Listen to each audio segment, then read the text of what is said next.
పిల్లలు, ఈరోజు మనం ఫార్మసీ చదువు ముగించుకొని వచ్చి తన తండ్రి మందుల దుకాణాన్ని చూసుకుంటున్న భగవంతుడి మీద నమ్మకం లేని అబ్బాయికి ఎలాంటి సంఘటన ఎదురైంది, ఆ పిదప ఏమి జరిగింది అనే విషయాలు ఈ చిట్టి కథలో తెలుసుకుందాం. ఈ చిట్టి కథ పేరు పరమాత్మ.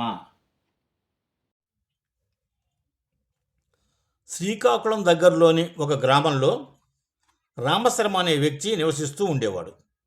అతనికి ఒక మందుల దుకాణం ఉంది. ఆ దుకాణంలో ఈశాన్య మూలన శ్రీ విరాట్ విశ్వకర్మ యొక్క చిన్న పంచలోహ విగ్రహం ఉంది. ప్రతిరోజు దుకాణం తెరిచిన తర్వాత మొదటగా ఆ పరమాత్మ విగ్రహాన్ని శుభ్రం చేసి పూలతో అలంకరించి దీపం, ధూపం, నైవేద్యం, హారతి మొదలగు వాటితో భక్తిగా పూజించేవాడు. అతనికి శ్రీ విరాట్ విశ్వకర్మ పరమాత్మ మీద అంతులేని నమ్మకం, భక్తి ఉండేవి. అతనికి శాస్త్రి అనే కొడుకు ఉన్నాడు. శాస్త్రి ఫార్మసీ చదువు ముగించుకొని తండ్రితో పాటు మందుల దుకాణం చూసుకుంటూ ఉండేవాడు. తన తండ్రి పూజలు చేయటం గమనిస్తూ ఉండేవాడు. నవీన యుగంలో చదువుకున్న యువకుడు అవటం వలన భక్తి, నమ్మకం లేవు. తన తండ్రితో ఇలా అనేవాడు: పరమాత్మ అంటూ ఎవరూ లేరు అని, ఇదంతా మన మనస్సు యొక్క భ్రమ అని వివరించేవాడు. భూమి తన చుట్టూ తాను తిరుగుతూ సూర్యుడి చుట్టూ తిరుగుతుంది. దానివలనే పగలు రాత్రి ఏర్పడుతుందని సైన్స్ రుజువు చేస్తుందని చెప్తూ ఉండేవాడు. ఇలా ప్రతిరోజు ఎన్నో కొత్త కొత్త ఉదాహరణలు చెప్తూ దేవుడు లేడని నిరూపించడానికి, తన తండ్రిని నమ్మించడానికి చాలా ప్రయత్నం చేస్తూ ఉండేవాడు. తండ్రి అతడిని ఆప్యాయంగా చూసి నవ్వేవాడు. ఈ అంశం మీద చర్చించడానికి, వాదించడానికి ఇష్టపడేవాడు కాదు. కాలం గడిచే కొలది తండ్రి వృద్ధుడైనాడు. తన అంతం ఆసన్నమైనది అని ఆయనకి తెలుస్తుంది. కొడుకుతో ఇలా అన్నాడు: కుమారా, నువ్వు భగవంతుడిని నమ్మినా నమ్మకపోయినా నువ్వు కష్టపడి పనిచేస్తూ ఇతరుల పట్ల దయతో నీతిగా నిజాయితీగా వ్యాపారం చేయి. నేను చెప్పే ఈ ఒక్క మాట విని దుకాణాన్ని నడుపు. నేను చెప్పే మరో మాట: నా మరణానంతరం ప్రతిరోజు శ్రీ విరాట్ విశ్వకర్మ విగ్రహాన్ని శుభ్రం చేసి పూజ చెయ్యి.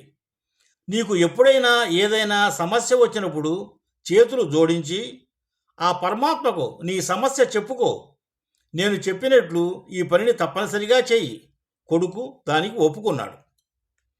కొన్ని వారాల తర్వాత తండ్రి చనిపోయాడు. దుకాణం బాగానే సాగుతుంది.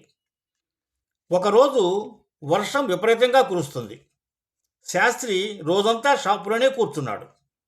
కస్టమర్స్ కూడా చాలా తక్కువగానే వచ్చారు. ఆపై కరెంటు కూడా అస్తమానం వస్తూ పోతూ ఉంది. అకస్మాత్తుగా ఒక కుర్రవాడు పరుగున వచ్చి, అన్నా, ఈ మందు కావాలి. మా అమ్మకి చాలా జబ్బుగా ఉంది. వెంటనే ఈ మందు తాగిస్తేనే అమ్మ బతుకుతుంది అని డాక్టర్ గారు చెప్పారు. నీ దగ్గర ఈ మందు ఉంటే త్వరగా ఇవ్వు అన్నా అని అన్నాడు. శాస్త్రి ఆ కుర్రవాడిచ్చిన మందు చీటీ చూసి వెంటనే నా దగ్గర ఉంది అని వెంటనే తీసి ఇచ్చాడు. బాలుడు సంతోషించి డబ్బులు చెల్లించి వెంటనే మందు సీసాతో వెళ్ళిపోయినాడు. ఆ సమయంలో మందుల షాపులో కరెంటు లేదు. అబ్బాయి వెళ్ళిన కొద్దిసేపటికి కరెంటు వచ్చింది. శాస్త్రి కౌంటర్ వైపు చూశాడు. చూడగానే ముచ్చెమటలు పట్టాయి. అంతకుముందు ఒక కస్టమర్ ఎలుకల మందు సీసా తిరిగి ఇచ్చి వెళ్ళాడు.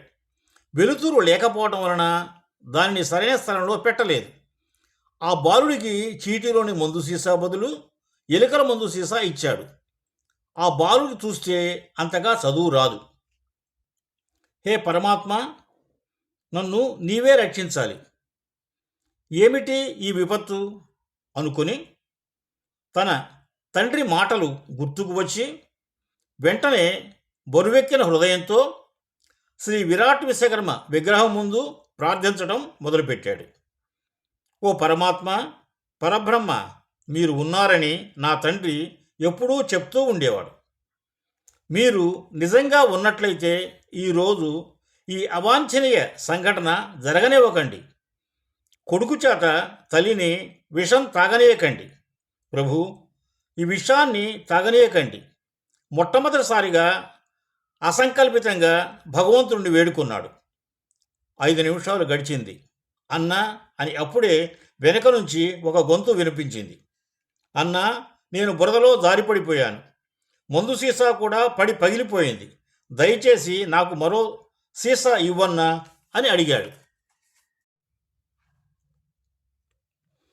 ప్రేమపూరితమైన చిరునవ్వుతో ఉన్న ఆ భగవంతుని విగ్రహాన్ని చూస్తూ ఉండగా శాస్త్రి కనుల నుండి చెక్కెళ్ళ మీదకు కన్నీరు కారడం మొదలయ్యాయి. అప్పుడు అనిపించింది, ఈ సమస్త విశ్వాన్ని సృష్టించినవాడు, నడిపేవాడు ఎవరో ఉన్నారని. అతనిలో ఒక విశ్వాసం మేల్కొంది. కొందరు ఆయన్ని భగవంతుడంటే, కొందరు పరమాత్మ, మరికొందరు సర్వవ్యాపి అని, దైవిక శక్తి అని అంటారు. పిల్లలు పొరపాటున తప్పుడు మందు ఇచ్చానని తెలుసుకొని బాధపడుతూ ఆ పరమాత్మను వేడుకున్నాడు. అంతలో మందు తీసుకొని వెళ్ళిన కుర్రవాడు వచ్చి మందు సీసా పగిలిపోయిందని మరో మందు సీసా ఇవ్వమని అడిగాడు. ఆనందంతో ఆ కుర్రవాడికి సరైన మందు సీసా ఇచ్చి ఊపిరి పీల్చుకున్నాడు.